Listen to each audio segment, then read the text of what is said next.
اللہ نے اس انسان کو حیوان سے پستر بھی کہا ہے۔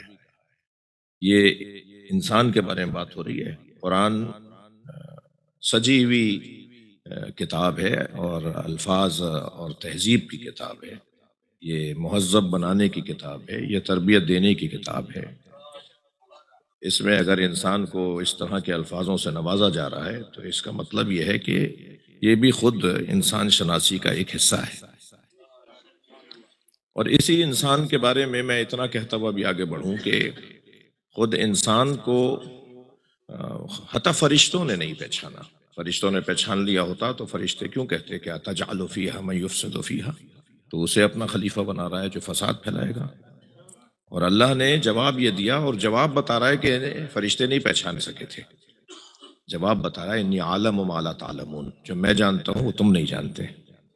تو فرشتے جس انسان کو دیکھ رہے تھے، فرشتے انسان کے بارے میں جو سوچ رہے تھے، وہ سوچ اور ہے، اور اللہ جس انسان کے بارے میں جانتا ہے وہ انسان کوئی اور انسان ہے۔ تو انسان مختلف ہیں۔ حتی خود جن جو سب سے پرانی مخلوق ہے، یعنی انسان کی خلقت سے بھی ہزاروں سال پرانی مخلوق جن، جس کا ایک روشن اس وقت میں جو بندہ تھا وہ شیطان ابلیس، اس نے بھی کہا کہ خلقتنی من نار خلقتہ من طین، تو نے مجھے آگ سے بنایا ہے، اسے مٹی سے بنایا ہے، ہم برابر کہاں ہیں، ہم ایک جیسے کہاں ہیں؟ تو شیطان بھی نہیں پہچان پایا۔ اچھا، تو شیطان اور پھر فرشتے تو پھر بہت بڑی بات، خود انسان اپنے آپ کو نہیں پہچانتا۔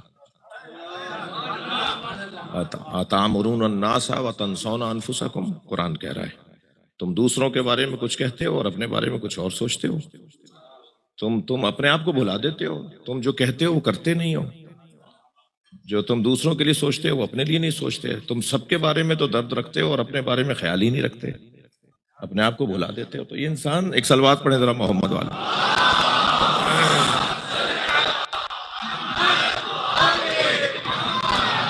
اور یہ انسان اس انداز سے اگر آپ لیں تو اس آیہ کریمہ میں بھی جو میں آپ کے سامنے آج ایک مرتبہ پھر تلاوت کر گیا، اور اس میں بھی اللہ نے دو طرح کے انسانوں کو بیان کیا ہے۔ پہلا انسان کہ جس کے بارے میں اللہ نے کہا کہ هل اتى على الانسان حين من الدهر لم يكن شيئا مذكورا، کیا انسان پہ ایسا بھی کوئی وقت آیا جب وہ قابل ذکر نہیں تھا؟ انسان پر ایسا بھی وقت آیا کہ وہ قابل ذکر نہیں تھا؟ انسان پر کوئی ایسا وقت نہیں آیا جب وہ قابل ذکر نہیں تھا۔ تو ایک انسان ایسا ہے جو ہمیشہ سے قابل ذکر تھا، اس لیے کہ ذاکر پہلے تھا، یہ مذکور بعد میں ہوا ہے۔ تو اس پر تو کوئی ایسا وقت نہیں آیا کہ جب یہ قابل ذکر نہیں تھا، یہ ہمیشہ سے قابل ذکر تھا۔ کچھ بھی نہیں تھا اور ایک انسان تھا، زمین نہیں تھی، آسمان نہیں تھا، چاند سورج نہیں تھے، کچھ بھی نہیں تھا مگر ایک انسان تھا۔ اسی انسان کے نور کے ٹکڑے کیے اللہ نے تو پھر مختلف نام رکھ دیے، ایک کا نام محمد رکھ دیا، ایک کا نام علی رکھ دیا، ایک کا نام فاطمہ رکھ دیا، ایک کا نام حسن رکھ دیا، ایک کا نام حسین رکھ دیا ہے۔ یہ وہی انسان ہے۔ صلوات پڑھ لیں ذرا محمد والے۔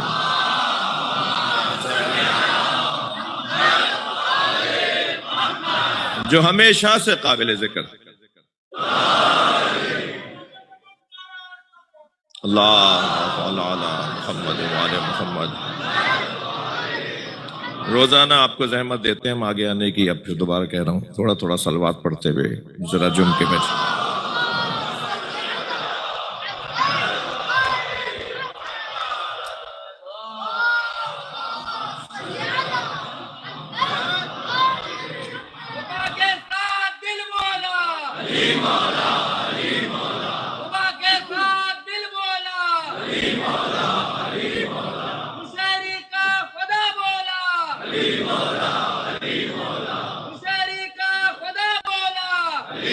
کیا چاہیے؟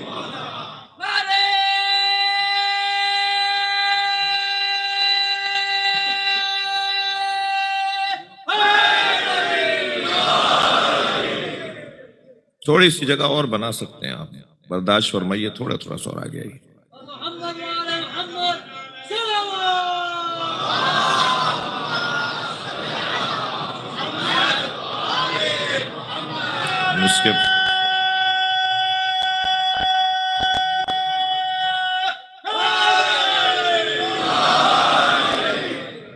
میں کیونکہ بار بار نہیں کہوں گا، بس اسی دفعہ کہہ کر اب پھر جو ہونا ہوگا وہ ہوتا رہے گا. تھوڑا سا اور جگہ بنے گی. ایک سلوات پڑھتے ہوئے جو بیچ میں دوست ہے نا، بیچ والے دوست.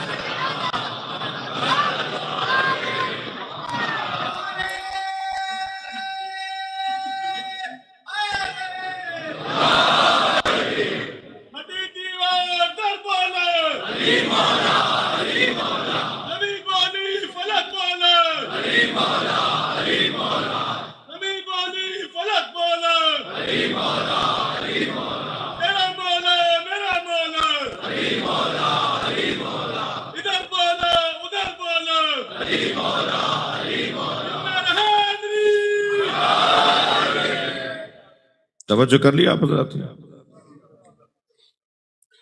یہ جو انسان جو اللہ بیان کر رہا ہے وہ انسان جو ہمیشہ سے قابل ذکر تھا، اور وہ انسان کے جو وہ کون سا انسان جو ہمیشہ سے قابل ذکر تھا؟ حالات سوالیہ انکاری سوال ہے.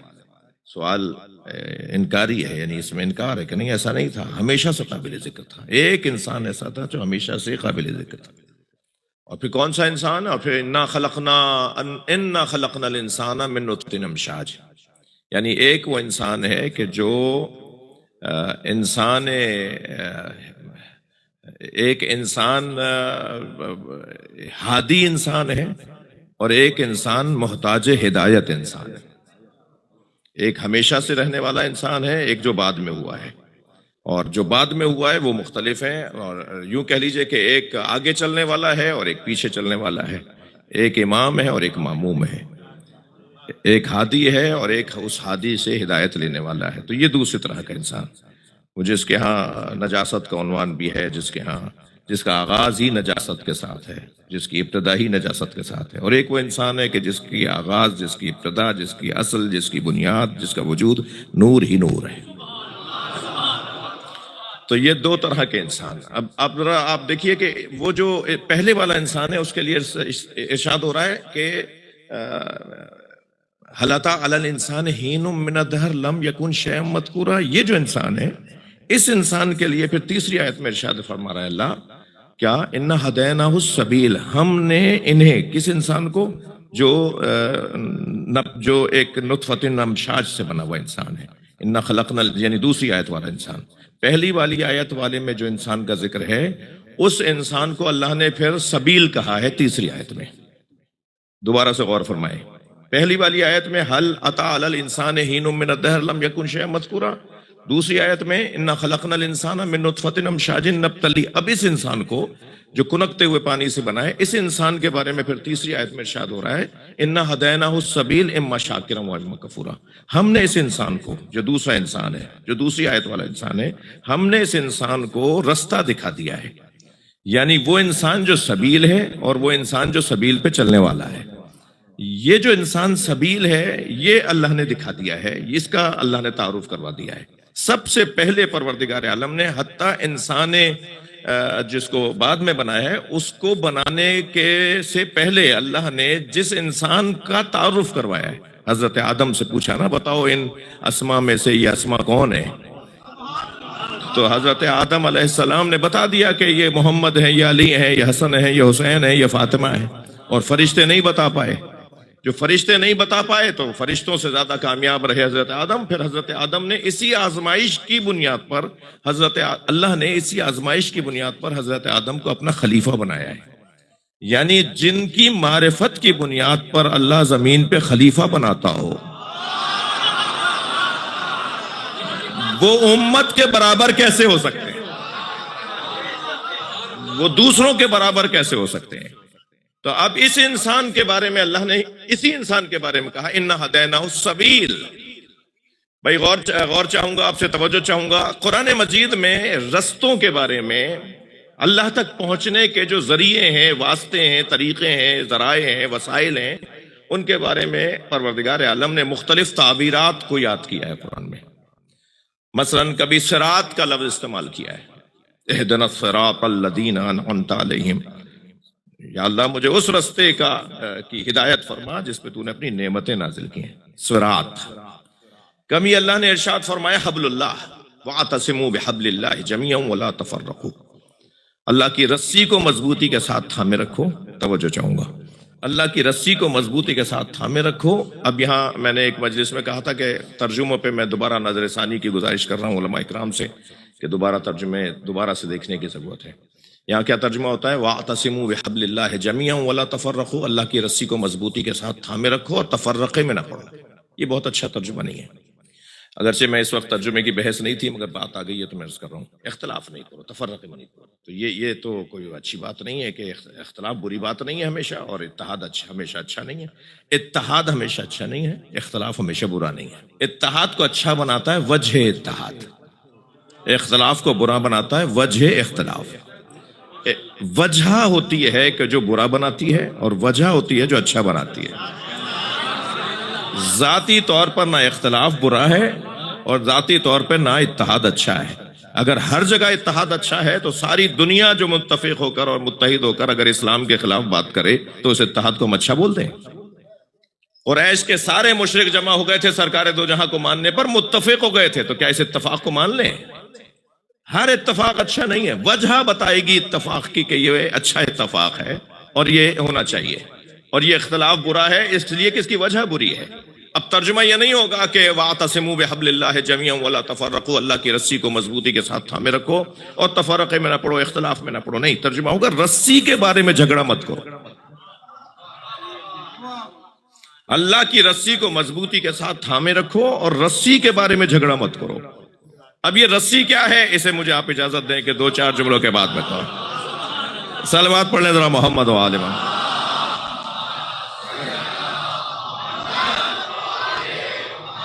تو کبھی استعمال ہوا ہے لفظ صراط، کبھی استعمال ہوا ہے حبل اللہ، اور کبھی لفظ استعمال ہوا ہے نور، ہدایت کے لیے نور استعمال ہوا ہے، اور کبھی استعمال ہوا ہے سبیل. مگر عجیب اور حسن یہ ہے کہ صراط کی جمع نہیں آئی، حبل اللہ کی جمع نہیں آئی، نور کی جمع یریدون لیطفئوا نور اللہ، انوار کا ذکر نہیں ہے، نور مفرد آیا ہے. قرآن مجید میں نور ہمیشہ جہاں جہاں استعمال ہوا ہے وہاں مفرد آیا ہے، حبل اللہ مفرد آیا ہے، جی صراط مفرد آیا ہے، مگر سبیل کی جمع آئی ہے. والذین جاہدوا فینا لنہدینہم سبلنا، یہ سبل جو ہے وہ سبیل کی جمع ہے. جو ہماری راہ میں کوشش کرنے والے ہوتے ہیں ہم انہیں اپنے آپ تک پہنچنے کے لیے، اللہ تک پہنچنے کے لیے ہم انہیں مختلف رستے دکھاتے ہیں. تو سبیل کی جمع آئی ہے مگر صراط اور نور اور حبل اللہ کی جمع نہیں آئی. وجہ کیا ہے؟ وجہ یہ ہے کہ ایک رستہ ہوتا ہے جو بڑی شاہراہ ہوتی ہے، ایک راہ ہوتی ہے جو بہت بڑی شاہراہ ہوتی ہے، جو مرکز تک جوڑتی ہے، مرکز تک لے جاتی ہے، اور بہت ساری راہیں ہوتی ہیں جو اس بڑی راہ تک پہنچاتی ہیں. تو جو مختلف راہیں ایک بڑی راہ تک پہنچائیں ان کے لیے تو جمع آئے گا نا. وہ سارے سیدھے رستے ہیں، وہ ساری ہدایت کی راہیں ہیں، وہ جو بڑی راہ پر پہنچا رہے ہیں. اب آپ اپنے ملکوں میں موٹر وے تصور کر لیجئے کچھ دیر کے لیے، مثال میں کوئی عیب نہیں ہے. وہ جو مرکز سے، جو دارالحکومت سے جڑا ہوا رستہ ہوتا ہے اور جو پورے ملک کی ریڑھ کی ہڈی ہوتی ہے، جو ہر شہر سے وہ گزرے گی اور پھر وہ مرکز تک پہنچائے گی، وہ ایک ہی شاہراہ ہوگی نا، ایک کوئی بڑی شاہراہ. مگر اس بڑی شاہراہ تک پہنچنے کے لیے چھوٹے چھوٹے بہت سارے رستے ہوں گے. مثلا آپ اسی شہر کے اندر لے لیجئے جو آپ کے ملک کے اندر بڑی شاہراہ ہے، وہاں تک پہنچنے کے لیے 50 رستے ہیں یا نہیں؟ لیکن ایک ملک کو جوڑنے والا ایک ہی رستہ ہے. پروردگار عالم نے بھی اس طرح سے رستے عطا کیے ہیں. کچھ وہ رستے ہیں جو بڑے رستے تک پہنچاتے ہیں، اور ایک بڑا رستہ ہے جو اللہ تک پہنچاتا ہے. اب جہاں جہاں اللہ تک پہنچانے والے رستوں کا تصور ہے وہاں مفرد کا لفظ آیا ہے، اور جہاں جہاں اس بڑے رستے تک پہنچانے کا تصور ہے وہاں چھوٹے رستوں کا یعنی سبیل کی جمع سبل آئی ہے. اب میں یہاں اگر اس کو جلدی سے ان بچوں اور جوانوں کے لیے نتیجہ دے دوں کہ جو اللہ تک پہنچانے والا وجود ہے وہ یا محمد ہے یا علی ہے، اور جو ان تک پہنچانے والا رستہ ہے وہ کبھی حضرت عباس ہے، کبھی جناب زینب ہے، کبھی جناب معصومہ قوم ہے. یہ جتنے رستے ہیں یہ سبل ہیں جو نور تک پہنچائیں گے، جو صراط تک پہنچائیں گے، جو حبل اللہ تک پہنچائیں گے. اور وہ حبل اللہ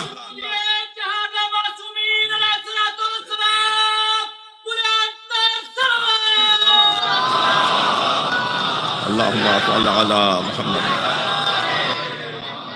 اگرچہ یہ آخری اور حتمی بات نہیں ہے اس معنی میں کہ سبیل جہاں جہاں آیا ہے، جہاں جہاں سبیل آیا ہے اس سے مراد مولا علی نہیں ہے، یہ ہرگز میں نہیں کہہ رہا۔ قرآن مجید میں جہاں جہاں سبیل کا لفظ آیا ہے اس سے مراد مولا نبی نہیں ہے، یہ ہرگز نہیں کہہ رہا۔ جیسے پھر بلا تشبیہ ایک چھوٹا وولٹیج کا بلب ہوتا ہے، ایک اس سے بڑا ہوتا ہے، ایک اس سے بڑا ہوتا ہے۔ وہ جو رستہ ہے، جو بڑا رستہ ہے وہ بھی رستہ ہے، یہ جو چھوٹا رستہ ہے وہ بھی تو وہیں تک پہنچا، یعنی یہ جو چھوٹا رستہ ہے یہ بھی تو مرکز پہنچا رہا ہے نا، اگرچہ یہ مرکز ڈائریکٹ نہیں پہنچا رہا، یہ ایک اور بڑے رستے تک لے جائے گا، پھر وہ بڑا رستہ ایک مرکز تک پہنچائے گا۔ قرآن مجید میں پروردگار عالم نے ان ہستیوں کے لیے جو الفاظ استعمال کیے ہیں نا، ان میں ایک لفظ ہے حبل اللہ، مثلا ابھی میں آپ کے سامنے بیان کر رہا تھا، حبل اللہ، اللہ کی رسی کو مضبوطی کے ساتھ تھامے رکھو اور رسی کے بارے میں جھگڑا مت کرو۔ رسول اللہ سے پوچھا گیا اللہ کی رسی کیا ہے تو آپ نے ایک جواب دیا، مولا علی سے پوچھا گیا اللہ کی رسی کیا ہے تو مولا علی نے ایک جواب دیا، مولا علی سے پوچھا گیا اللہ کی رسی کیا ہے، فرمایا قرآن، مولا نبی سے پوچھا گیا اللہ کی رسی کیا ہے، فرمایا علی۔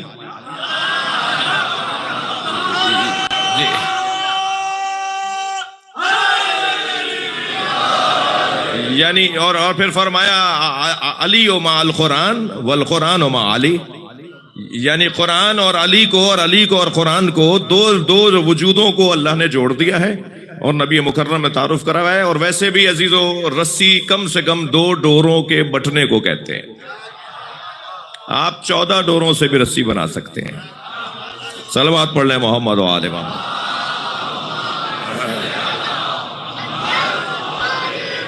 تو نہ قرآن لڑنے کا موضوع ہے، قرآن کے بارے میں جھگڑا مت کرو، اللہ کی رسی کے بارے میں جھگڑا مت کرو، یہ کہہ رہا ہے قرآن۔ اور سبیل سے مراد بھی یہی گھرانہ ہے، سبیل بھی یہی لوگ ہیں۔ لہذا ابھی پچھلے دنوں جو ہمارے دونوں پڑوسی ملکوں میں مسئلے ہوئے تو اس کے بعد ہمارے ہاں اس کا ایک عنوان دیا گیا بنیان مرصوص۔ قرآن مجید سورہ مبارکہ صف کے اندر پروردگار عالم ارشاد فرماتا ہے، ظاہراً 4 آیت ہے، ان اللہ یحب الذین یقاتلون فی سبیلہ صفا کانہم بنیان مرصوص، جو اللہ کی راہ میں قتال کرتے ہیں ایک صف بن کر، اور صف بھی ایسی کہ جو سیسا پلائی ہوئی دیوار ہو۔ تو مولا علی علیہ السلام اپنے سینے پہ ہاتھ رکھے فرماتے ہیں یہ فی سبیل ہی کا جو لفظ ہے وہ میں علی ہوں۔ جی اللہ کا رستہ اور ہے، اللہ اور ہے، صراط اللہ، حبل اللہ، یہ جو اللہ کا، یہ جو اللہ کی رسی ہے، یہ مضاف مضاف الیہ صفت و موصوف نہیں ہے۔ اللہ یہ کعبۃ اللہ، کعبۃ اللہ تو نہیں ہے، کعبۃ اللہ ہے نا، بیت اللہ، اللہ کا گھر، یہ جو جہاں کا کی کے لگتا ہے ہماری زبان میں وہاں مضاف مضاف الیہ کا ہم عنوان دیتے ہیں، یعنی اللہ اور ہے، کعبہ اور ہے، بیت اور ہے، اللہ اور ہے، سبیل اور ہے، اللہ کی سبیل اور ہے، اللہ اور ہے، صراط اور ہے، اللہ جس صراط جو اللہ سے جڑی ہوئی وہ اور ہے۔ یہ جو گھرانہ ہے، یہ جو ہستیاں ہیں، پروردگار عالم نے انہیں اور انداز سے خلق کیا ہے، اور ان کے پیچھے چلنے والوں کو جو رہنمائی عطا فرمائی ہے وہ انسان دوسری طرح کا انسان ہے۔ یہ جو مفاہیم انسانی ہیں، یہ جو انسان کے مفاہیم ہیں، ان میں عزیزو میرے محترم سننے والوں وہی فرق ہے کہ جو فرق شخصیت کا اور شخص کا فرق ہے، شخص اور ہے، شخصیت اور ہے، جیسے انسان اور ہے، انسانیت اور ہے۔ جی وہ جو پورا وجود، جیسے عدل اور ہے، عادل اور ہے، یعنی کبھی کبھی عدل کرنے والا بھی عادل ہے، اور جو اس کثرت سے عدل کرتا ہو کہ اس کا وجود ہی عدل بن جائے، وہ اور وجود ہے۔ یہ 2 طرح کے علیحدہ وجود ہیں۔ ایک لفظ میرے آپ نے عزیزوں نے سنا ہے شخص، ایک ہے شخصیت۔ آپ کے بارے میں، میرے بارے میں جب پوچھا جائے گا یہ کون صاحب ہیں، نام بتایا جائے گا، والد کا نام بتایا جائے گا، دادا کا نام بتایا جائے گا، علاقے کا نام بتایا جائے گا، یہ جو تعارف ہے نا یہ شخص کا تعارف ہے۔ اور جب کردار کے بارے میں پوچھا جائے گا اور بتایا جائے گا تو وہ شخصیت کا تعارف ہوگا۔ جی میں فلاں ماں باپ کے گھر میں پیدا ہوا ہوں، اس میں میرا کوئی کمال نہیں ہے، میرے ہاتھ میں نہیں تھا، میں فلاں زبان بولنے والا پیدا ہوا ہوں، فلاں ملک میں پیدا ہوا، اس میں میرا کوئی حصہ نہیں ہے، اس میں میرا کوئی کردار نہیں ہے، لیکن میں سچ بولنے والا ہوں، اس میں میرا کردار ہے، میں سخاوت کرنے والا ہوں، اس میں میرا کردار ہے۔ تو جب ذاتی کمالات کا تعارف ہوگا تو وہ شخصیت کا تعارف ہوگا، اور جب عطائی کمالات اور عطائی عنوانات کا ذکر ہوگا تو وہ شخص کا تعارف ہوگا۔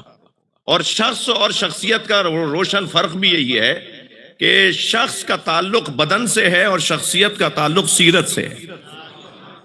انسان شناسی پر بات ہو رہی ہے. ایک صلوات پڑھیں ذرا محمد و آل محمد.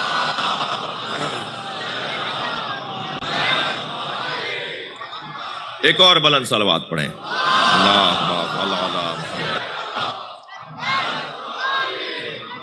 دیکھیں میرے اور آپ کے بدن کو، یعنی میرے اور آپ کے شخص کو، ہمارا ایک شخص ہے اور ایک ہماری شخصیت ہے.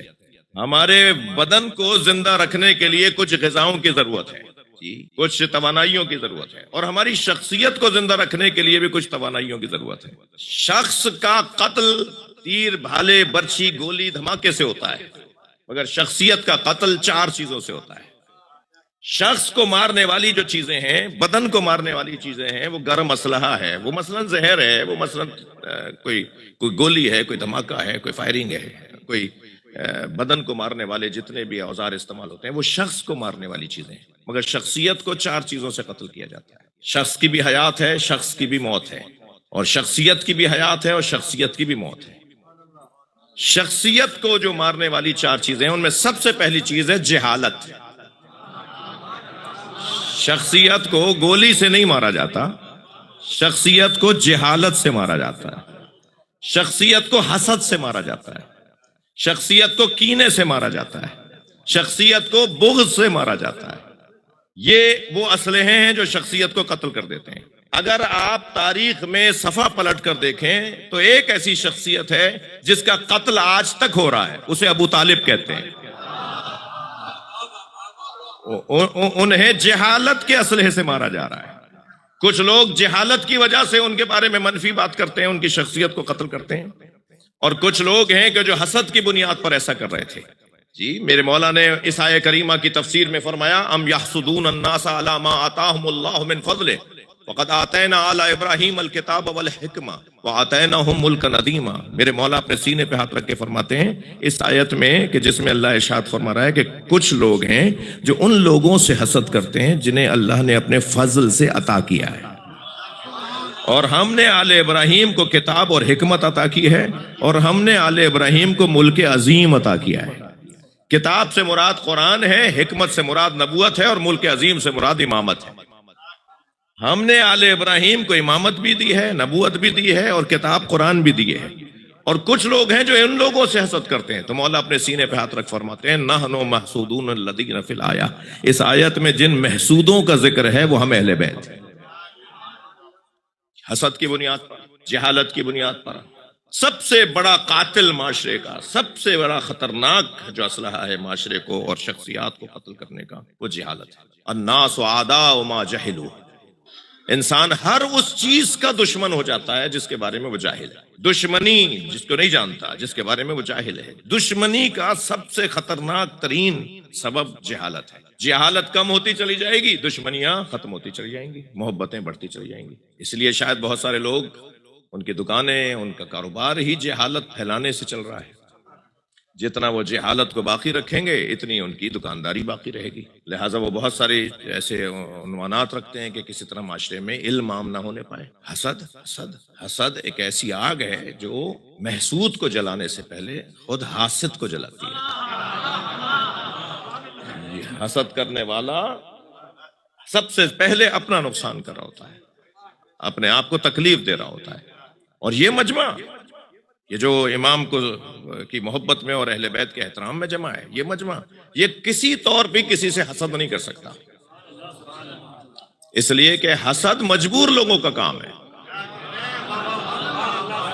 جی حسد کرنا مجبور، جن کو کچھ مل نہیں رہا وہ. اچھا حسد اور غبطہ میں بھی فرق ہے. آپ اگر سننا چاہ رہے ہیں تو میں یہ جملہ بھی کہہ دوں، حسد میں اور غبطے میں، رشک میں فرق ہے. رشک اور ہے، غبطہ جسے عربی میں کہتے ہیں وہ اور ہے، اور حسد اور ہے. رشک کرنے والا کہتا ہے کاش یہ چیز میرے پاس بھی ہو، اسے کہتے ہیں رشک، اس کہتے ہیں غبطہ، جس کے لیے یہ لفظ استعمال ہوا ہے مولا عباس کی عظمت میں. جی حضرت عباس کے لیے ہے کہ حضرت عباس علیہ السلام قیامت میں یغبطہ جمیع الشہداء یوم القیامہ انا لعمی العباس منزلۃ. صلوات پڑھیں ذرا محمد والے.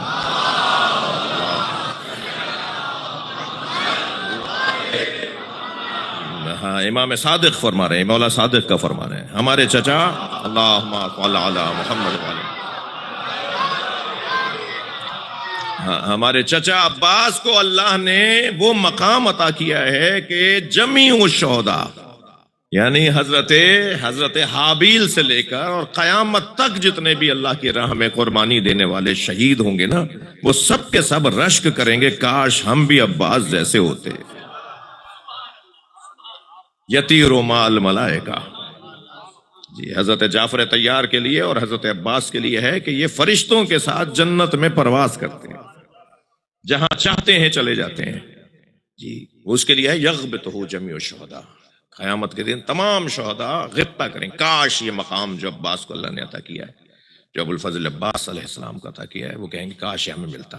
یہ بہت اچھی بات ہے غبطہ کرنا، اور جب وہ کاش کہہ کے اور کوشش کرنے کی بات کرتا ہے تو اسے کچھ نہ کچھ مل بھی جاتا ہے۔ لیکن حاسد کون ہوتا ہے؟ حاسد یہ کہتا ہے کہ یہ چیز میرے پاس تو ہے نہیں، یہ سامنے والے صاحب نعمت کے پاس بھی نہ رہے، تو اسے چھیننے کے لیے، اسے ضبط کرنے کے لیے پھر وہ کوششیں کرتا ہے۔ اچھا یہ تو ہو نہیں سکتا، اللہ کی دی ہوئی چیز کو کوئی اور چھین نہیں سکتا، یہ کچھ حصولی چیزیں ہوتی ہیں، کچھ عطائی ہوتی ہیں، تو خاص طور پہ عطائی چیزوں کو کوئی نہیں چھین سکتا۔ یہ حصولی چیزوں کو ممکن ہے کوئی چھین لے، لیکن جو اللہ کی دی ہوئی انہیں کوئی چھین نہیں سکتا۔ جب کوئی چھین نہیں سکتا تو یہ کوشش کرتا ہے، تو یہ اپنا نقصان کر رہا ہوتا ہے اور یہ اپنے آپ کو ضائع کر رہا ہوتا ہے۔ میں نے ایک جملہ کہا کہ یہ مجمع کم سے کم ایک دوسرے سے حسد نہیں کر سکتا، کیوں؟ اس لیے کہ ایام بھی کچھ دن پہلے امام سجاد کی شہادت کے گزرے، حضرت کو جب پتہ چلتا تھا، حضرت تک جب یہ بات پہنچتی تھی، حضرت کو یہ بات معلوم ہوتی تھی اور بتایا جاتا تھا کہ فلاں کسی آپ کے چاہنے والے، کسی مومن، کسی مسلمان، کسی انسان کو اللہ نے کوئی نعمت عطا کی ہے، تو حضرت سجدے میں سر رکھ کر اللہ کا شکر ادا کرتے تھے۔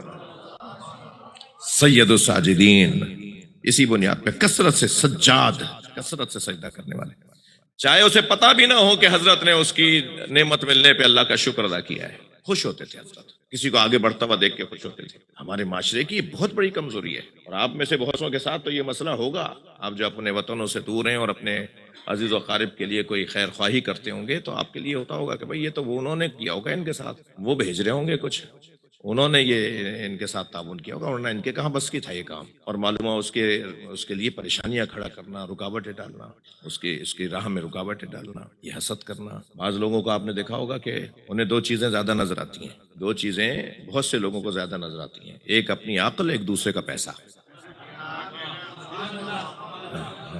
ہم سے زیادہ سمجھدار کوئی نہیں ہے اور ان کے پاس پیسہ بہت ہے۔ یہ گاڑی کہاں سے لے لی انہوں نے، یہ گھر کیسے بنا لیا انہوں نے، یہ فلاں چیز ایسے کیسے پہن لی انہوں نے، یہ فلاں چیز کیسے لے لی انہوں نے۔ تمہیں کیا معلوم کہ اس نے کیسے لے لی، اور تمہیں کیا مطلب کہ اس نے کیسے لے لی؟ اتنا غور اگر تم نے اپنے اوپر کیا ہوتا تو شاید رضی اللہ تعالیٰ ہو جاتے ہیں۔ ایک صلوات پڑھ لیں محمد و آل محمد، اللہم صل علی۔ جی انسان ان بیماریوں سے اپنے آپ کو بچائے۔ یہ بیماریاں، یہ اسلحے، یہ سلاح، یہ گویا خطرناک ترین زہر ہیں کہ جو معاشرے کو تباہ اور برباد کر رہے ہیں۔ سب سے پہلا عنوان جہالت کا عنوان ہے۔ میں ان بچوں جوانوں سے خاص طور پہ گزارش کروں گا، اپنے کم سن ساتھیوں سے گزارش کروں گا، کبھی کہیں کسی کے بارے میں کہیں منفی بات ہو رہی ہو اور آپ کے ذہن میں اس کے بارے میں کوئی غلط خیال ڈالا جا رہا ہو، تو سب سے پہلے اپنے آپ کو سمجھائیں، اور اگر ہمت اور جرت ہے اور سامنے والا کوئی بڑا نقصان نہیں پہنچائے گا تو پھر اسے بھی سمجھائیں اور اسے کہیں کہ کیوں خواہ یہ باتیں کر رہے ہیں آپ۔ ایک بزرگ عالم دین کا بہترین دیا ہوا فارمولہ ہے کہ اگر تمہارے درمیان کوئی آپس میں لڑائی کی باتیں کر رہا ہو تو جان لو وہ شیطان کی آواز ہے، وہیں اس کا گلا دباؤ۔ میرے مراد گلا نہیں دباتے نا، یعنی وہیں اس کو ٹوکیں، اسے روکیں کہ یہ کیا بات کر رہے ہیں آپ۔ یہ جہالت پھیلانا، غلط فہمیاں پھیلانا۔ ایک صلوات اور پڑھیں نبی کی ذات۔